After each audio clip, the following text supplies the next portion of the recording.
What is up, ladies and gentlemen? Welcome back to FudgeMuppet. My name is Scott, and today I present you a brand new build that we're incredibly excited to share with you. Let me introduce you to the Divine Battlemage.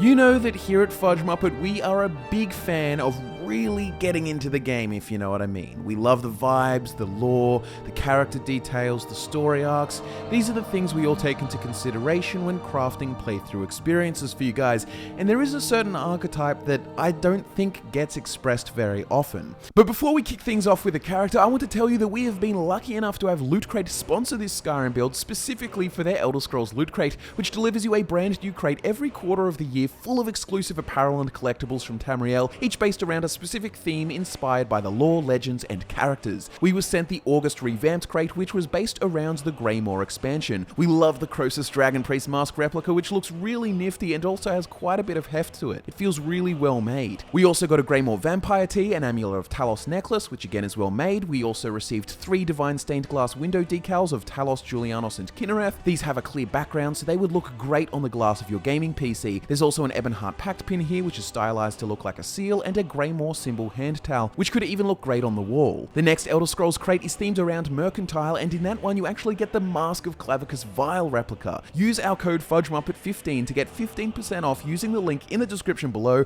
to get the Elder Scrolls Mercantile crate next. It's common for magic-oriented characters to have a very secular, academic, knowledge-driven orientation, or they are perhaps devoted to certain daedric princes, and when we do have characters devoted to the Aedra, they tend to be more paladin or Templar-like characters, or maybe just a priest. Whereas here, with the Divine Battlemage, we really wanted to create a build that kind of fills this empty space, a pious and academic character, someone who uses magic and learns about it, but for the purposes of living a holy life and doing good in the world.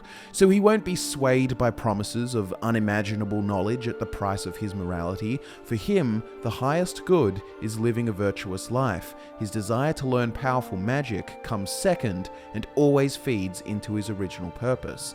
As you can clearly see, the Divine Battlemage utilizes staff and sword, and we make these cornerstones of the playstyle. A big inspiration for the feel of this build was actually Gandalf from The Lord of the Rings. Now, admittedly, it's a loose inspiration because A, wizards aren't immortal spirits in the Elder Scrolls, and B, we didn't want to make another old wizard guy, but Gandalf's attitude and philosophy is sort of what we want to imbue in this character, as well as the sword and staff playstyle, combined with a more passive magical feel, focusing on alteration and restoration, and combined with mods we get a lot of magical utility. Also, a quick heads up, while he may not look it at first, he is an absolute tank powerhouse.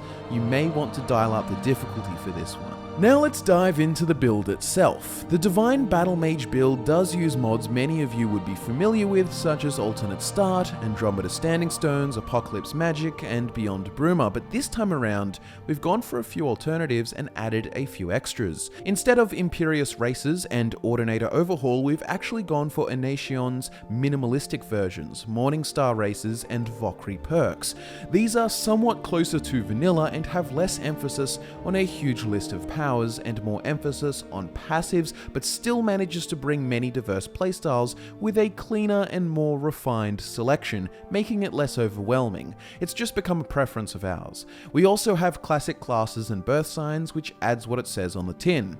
We also make sure to have armor and clothing extension for appearance. We additionally add mysticism and magic overhaul for additions and overhauls of the vanilla spells and schools. We do have the combat gameplay overhaul mod on, but it's not essential, same as the frozen electrocuted combustion mod for cool magical death effects, and most importantly, we need the Ice Blade of the Monarch mod for the weapons.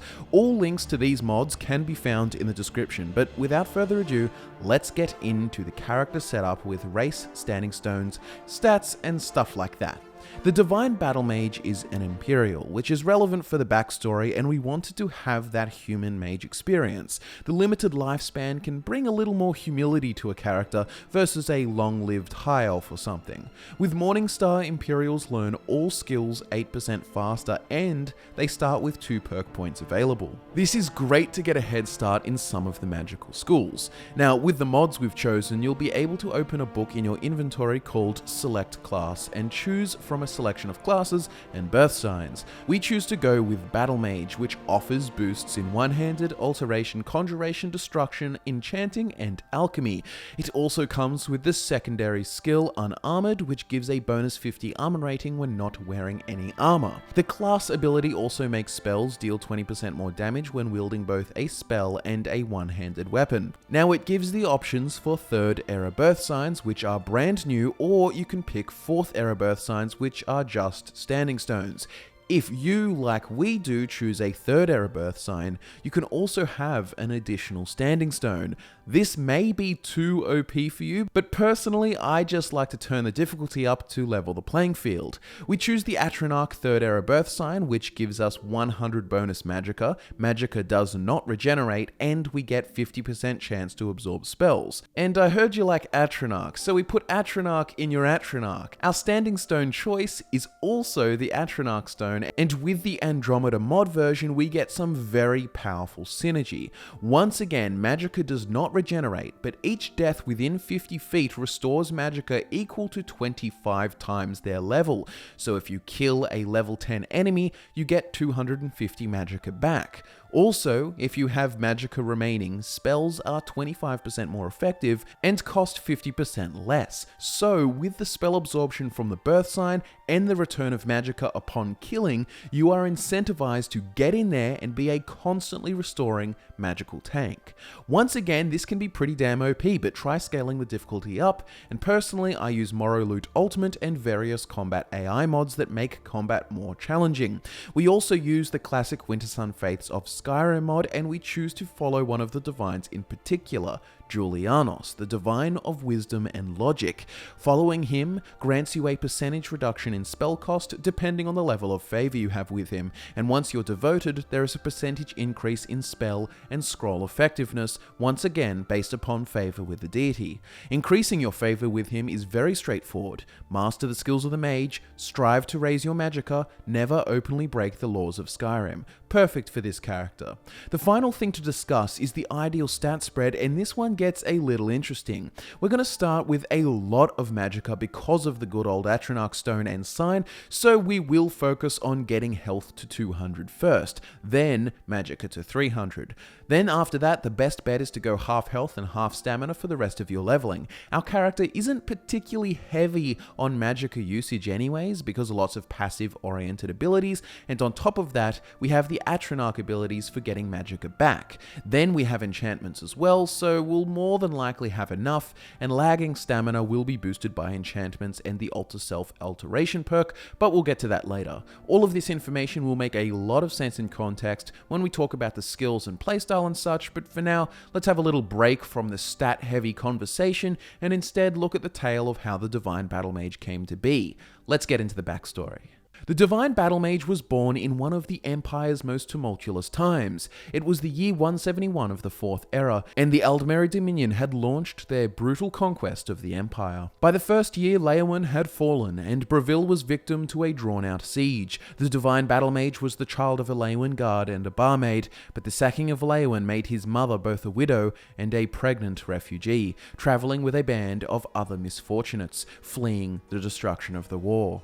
They fled north to Breville and were camped outside for mere days before the Aldmeri army advanced. Another narrow escape led the refugees through the West Weald, leading them to Skingrad. His mother, along with the other refugees, begged for asylum, but the Count feared he could not take them, for the threat of the Dominion was looming, and they would not have enough food to last a siege and feed all of these mouths. However, the priests of Julianos here pushed for a compromise, taking the most vulnerable. His mother, 9 months pregnant at the time, counted among them, and she personally was looked after by the clergy. Priestesses of Julianos helped deliver her child safely, and she decided to join the chapel in gratitude, helping others as she had been helped. The first years of the Divine Battlemage's life would not be easy. He lived during the Thalmor's occupation of Skingrad, and while he did not understand it at the time, the Empire's fate was uncertain. certain. By age 4, the White Gold Concordat was signed. The Empire survived, but Talos worship was outlawed. He grew up amongst the priesthood, and he was brought up with the 8 divines, with a particular focus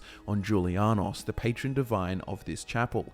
Despite an air of holiness surrounding his home with a devout religious mother, the child was terribly mischievous, rebellious at heart, always questioning, always getting into mischief. And the fact that his mother was busy with her duties at the chapel didn't help. He had plenty of time on his own. His company was that of street urchins and vagrants, alley thugs and rabble-rousers. One day, while playing with the other poor children destined for nowhere, he came about a travelling circus that had set up in the town square by the statue of Rizlav. They themselves were likely refugees, pawning their meagre talents for some septums or wine, but among them was a particular fascinating act. The crowd was directed to look up at the buildings above. A wire crossed from building to building, and out came a stout man, dressed and ready to brave the traversal. Our young character was stunned with disbelief. This short, fat man, who moved as if he were drunk, was about to cross a wire 3 stories high. The stout man took his first step, then his second, then third. Each step looked near fatal, and he wasn't even halfway there yet. 4, 5, 6 steps. He was nearly halfway now, and he slipped. A brief mangling with the wire, and then the fat man was bound for the ground. The crowd screamed, and then suddenly, he froze. In mid-air, he just stopped. The crowd, along with the Divine Battlemage, were stunned. The stout man, floating about the 2nd story, just decided to stand up. He opened an invisible door and pretended to climb down a flight of stairs, then an invisible bridge above the crowd. Children on parents' shoulders tried to touch the bridge, but there was nothing there. The fat man waltzed onto the stage as if nothing had happened, grabbed a mug of beer and chugged it, as there was a thunderous applause and laughter. It was from this moment that the child was hooked. He wanted to do just that. He wanted to learn magic. He was in a predicament, though. He was both poor and a child. In the following days, he begged fellows at the Synod Guild Hall, but he was laughed at and turned away. Days later, he returned to his mother at the chapel and witnessed a wounded guard laying on the table ailing. His mother was dressing his wounds as one of the head priests channeled magicka from his palms, restoring the guard's vitality. That was it. That was how he could learn magic. The Divine Battlemage asked the priest if he could help and learn how to heal people just like that. The old priest considered it for a moment, doubtful of this child's motivations, but he looked to his mother, who said nothing, and feeling pity for her, took on the child as an apprentice. However, being an old priest's apprentice was not as cool as it first sounded. Most of the day was spent cleaning and sweeping, with sometimes a mere 10 minutes spent on magical practice. The priest had duties to attend to, and the child helped with services. His mother was so proud, believing that her child had finally accepted the gods. At least for this moment, it was not so true. He tolerated the religious elements so he could receive free magical teachings, but as he grew, as he bonded with others in the chapel, and as he witnessed the miracles that the priests can work through magic, he slowly grew to love the divines. It was never pushed on him. Everyone assumed he was only there as a favor to his mother, but as time passed, the Divine Battlemage grew into a pious man, never preachy, never zealous, but his love for the gods was immense, and his magical fascination only ever grew. As a young adult, he met members of the local Synod Guild Hall who were most definitely full, but he was recommended that the Bruma Synod Guild Hall may be accepting members. The Divine Battlemage had to learn more. He had to see more of the world. He felt the divine's will inside of him, urging him to spread the god's grace to all corners of Tamriel. He needed to come up with a convenient tale to set his mother's mind at peace, though. So he told her that he was going on a divine pilgrimage, and he wasn't lying. He was going to visit the chapels and shrines of the places he visited, and he was going to spread the divine's goodness to the world. It's just he was going to take a curious detour to the Synod mages, but details, they don't need those. Anyway, so he gave his love to his mother and his mentor along with the other members of the chapel, and he went off on an adventure of a lifetime. Next stop, Bruma. Now that we know what has brought our character to the beginning of our playthrough, what now? Let's talk all about the role-playing and factions. Now for starters, I think using the alternate start extension for Beyond Skyrim Bruma DLC offers you a fresh starting area, and it crafts a different experience than the usual start in Skyrim rigmarole. We pick the Seek Out the Synod Enclave option, and in this scenario your journey has led you to the north, and you should spend some time here questing and getting a taste of the conflicts that persist on the other side of the Durals in Skyrim.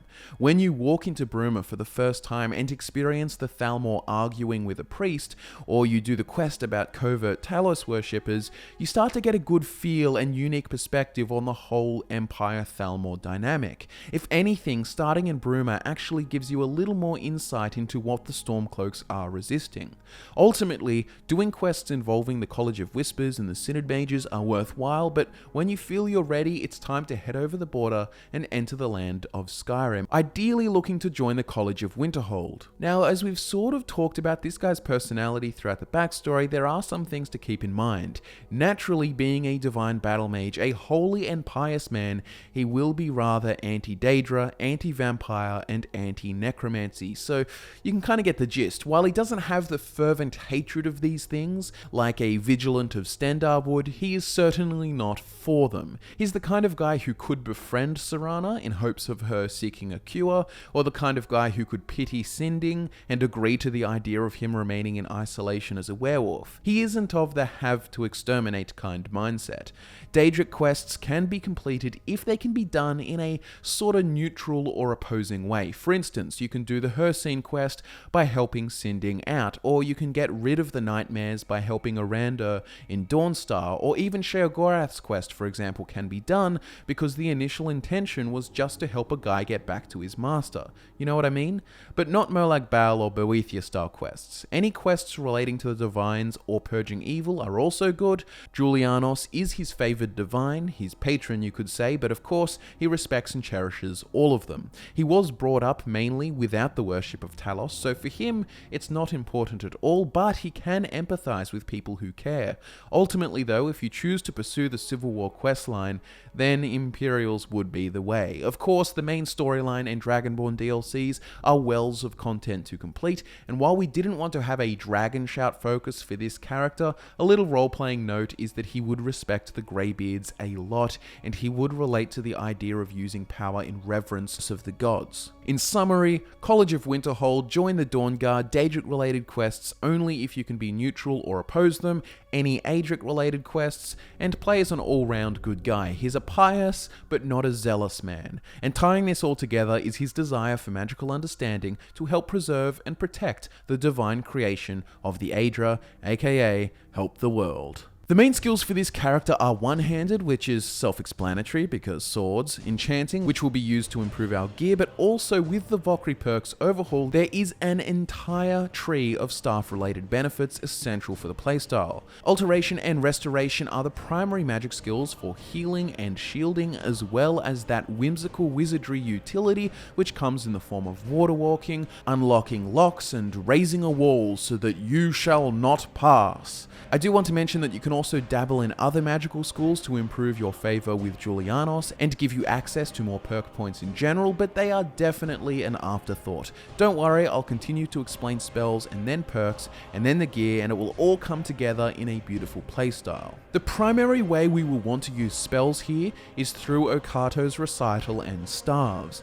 Most destruction type spells or damage dealing magics are going to come from our staff choices, whereas we focus a lot on utility with our actual spell choices. First, Okato's Recital allows you to store up to 3 spells that auto-cast when you enter combat for no magicka, minimizing setup time and cost. So ultimately, we would use some kind of cloak, buff, or shield. Early game, we would be applying a flesh spell, some sort of restoration buff spell, and also soul cloak, which applies soul trap to nearby enemies, which will help us fill soul gems, which then helps keep our staff and sword topped up. Later on though, we will get a perk called called Okato's Preparation in the alteration tree, and this does make it so the most powerful flesh spell you have auto-activates when you enter combat, including Dragonhide, so we won't need to include a flesh spell in Okato's recital.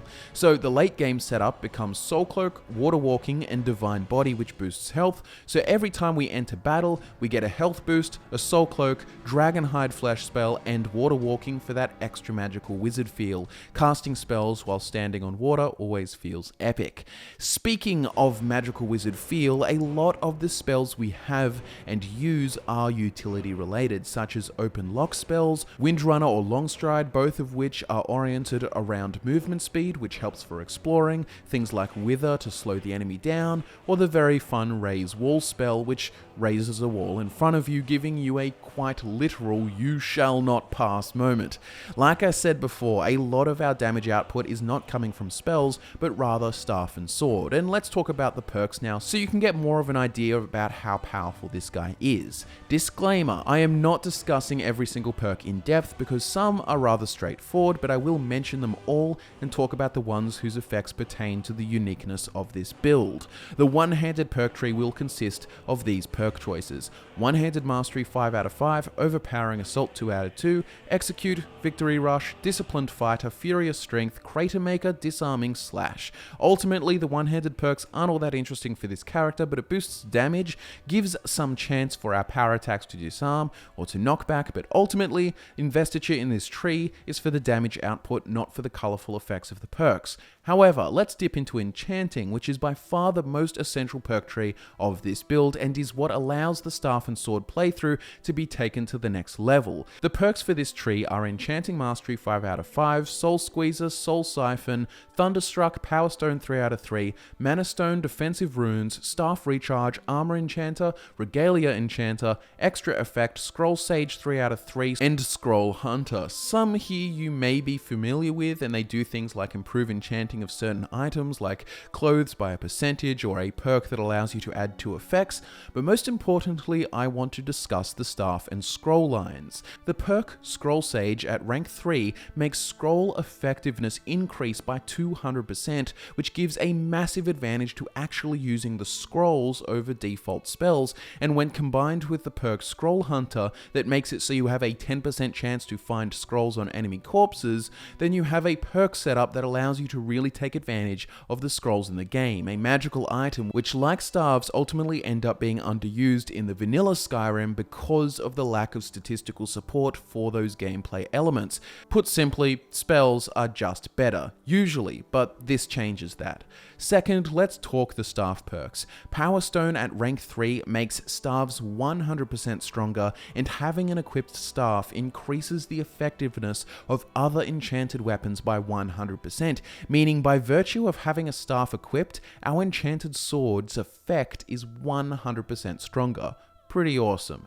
Then there is Mana Stone, which makes staves cost 50% less charge to use, and having a staff equipped reduces the charge cost of other weapon enchantments by 50%, meaning your sword will also drain 50% slower. Also, Staff Recharge does this. After using a staff, the spent charge regenerates at a rate of 5 points per second. So with these perks, it's safe to say that it makes for a very practical staff and sword using playstyle, dealing increased damage, draining slower, and at that can recharge slowly so you can have even less pressure to have soul gems at the ready, saving them instead for enchanting purposes. Time to talk about the most important magic school tree, Alteration, not just for its spell benefits, but also its amazing passives. The perks are Alteration Mastery 4 out of 5, Mage Armor 3 out of 3, Okato's Preparation, Stability, Initiate, Sorcerer's Robes, Magic Resistance 3 out of 3, Alter Self 2 out of 2, picking Stamina, Frost, and Shock resistances, Atronach, Battle Mage, and Runic Weapon. We talked about Okato's Preparation before, but yes, it basically just autocasts your best cast Flesh spell whenever you enter combat. Initiate makes novice spells cost 0, which is really nice for helping you boost other magic skills for more perks and Julianos' favor. Mage Armor 3 out of 3 is just essential, giving our Flesh spells 300% effectiveness when wearing no armor. Sorcerer's Robe gives all our spells 25% more effectiveness when wearing no armor, and so you can imagine we aren't wearing armor to get the maximum benefit. A big game changer here is the Battle Mage perk. Attacking while casting a spell or charging a staff in your other hand deals 25% extra damage and critical damage. And Runic Weapon, which means one-handed weapon attacks improve your spells cast on the target by 25% for 3 seconds. These perks have some great synergy with the aforementioned enchanting staff related perks, making for a powerful playstyle. You know we love everything Atronach, so we have to talk about the Atronach perk, which boosts spell absorption by 30%, giving us a total of 80%, which is so powerful because 80% of magical effects will just do nothing to us. Alter Self allows us to raise a stat by 50 and we choose Stamina to bring it up to par, and then for the 2 resistances we choose Frost and Shock, giving us 25% resistance to those elements. Finally, let's discuss the Restoration tree. We choose Restoration Mastery 4 out of 5, Mercy, Respite, Eternal Flame, Inspire 2 out of 2, Inner Light 2 out of 2, Blessed, and Intervention. It's all pretty straightforward. We get powerful recovery to make us near invulnerable in battle, but there are 2 standout perks here that channel the role-playing vibe of this character. First is Inspire, which heals all nearby allies for 10 points per second, and this is great, playing that Protector of the People archetype. Perfect for the Civil War or Big Dawn Guard quests. Also very beneficial if you want companions, especially ones that can die, like dogs or pets. Intervention is a specific role-playing perk, A, to emphasize his favor with the gods, and B, to make him more like Gandalf. Once every 20 minutes, if you die, a higher power brings you back with full health upon death. Kinda like Gandalf the Grey dying and coming back as Gandalf the White, more powerful than ever. Just a little role-playing note, and hell, if you're playing on Legendary with enemy AI mods, this can be very useful. Okay, perks, spells, skills, the whole character setup is done, but now we need to look at what he wears and what he uses, and then we'll discuss how it all comes together in the playstyle. The signature weapon of this character is the Ice Blade of the Monarch from the mod of the same name. It is obtained by starting a quest that can be started by traveling to the camp in Pilgrim's Trench. This blade looks awesome and perfectly suits a magically oriented sword user with the glowing blue lettering and mist. It deals a boatload of frost damage and has the chance to paralyze, but not the typical paralysis. Instead, it paralyzes like the ice form Shout does, freezing them with visible chunks of ice. The most unique feature of this blade is its ability to call upon a permanent companion called the Frost Monarch. To do this, it costs a portion of the blade's current charge, but what makes this really cool is that it is entirely lore friendly, and this weapon in particular actually featured in the Elder Scrolls 3 Morrowind. The weapon is said to have been made by imbuing it with the soul of a Frost Monarch, which according to the lore is the most powerful form of a Frost Atronach. Ultimately, it's just awesome to have such a unique and powerful sword for this character. Along the way, you can also find a staff called Apotheosis, which was actually a staff from the Elder Scrolls 4 Oblivion. It deals damage with all 3 elemental types, which just has some amazing results with the FEC Magical Death Effects mod, and it's just perfect for a staff-oriented character. Speaking of staves, you're going to want to have a few others to cycle through for different scenarios. A Staff of Paralysis, a Staff of Ice Storms, the Staff of Magnus, the Staff of Jarek Galderson, anything goes really, because it's so rare to have a staff-oriented build, it just never feels right limiting this character to just 1 or 2 staves. As for apparel, we utilize the Armor and Clothing Extension mod just to get a greater variety of clothing options, and we've chosen here fine boots, gloves, ornate mage robes, a red cowl, a silver ring, and a silver necklace. We want him to look nice and refined, but not ostentatious, hence silver rings and not super duper gold diamond jewelry. Also, we didn't want any previously enchanted gear because we will be enchanting ourselves quite extensively. The boots will have Fortify One-Handed and Fortify Stamina, the gloves will have Fortify One-Handed and Fortify Magicka, the robes will have Fortify Restoration and Fortify Magicka. The Cowl will have Fortify Restoration and Fortify Magicka. The Ring will have both Fortify One-Handed and Fortify Alteration, and all of these enchantments will boost your stats and damage output significantly, and it will cut down on the Magicka cost of your primary magic schools by around 50%. A final note for this character in terms of gear is to collect and use the scrolls you find, and get as many soul gems as you can, because they will always be handy, whether used for recharging, actual enchanting, or just practice for leveling. The Black Star is also a highly recommended item. So now that we have all of the info, and you've probably seen him in action quite a bit now, but let's talk playstyle. When you walk into battle, because of Akado's Preparation perk and the Akado's Recital spell, we will have Dragonhide, Divine Body, Soul Cloak, and Water Walking auto-casted. You could swap out Divine Body with Grand Healing if you find you're going in and out of battle really quickly, but honestly, you will have so much Magicka in reserve that casting Grand Healing when needed is much more efficient. Then from there, it's pretty straightforward. Use staves to unleash damage from a distance, and use your Ice Blade to carve them up with insane one-handed damage. Remember to keep your sword equipped at all times, whether using a scroll, staff, or spell in the other hand, because many of your abilities and perks benefit from this combo.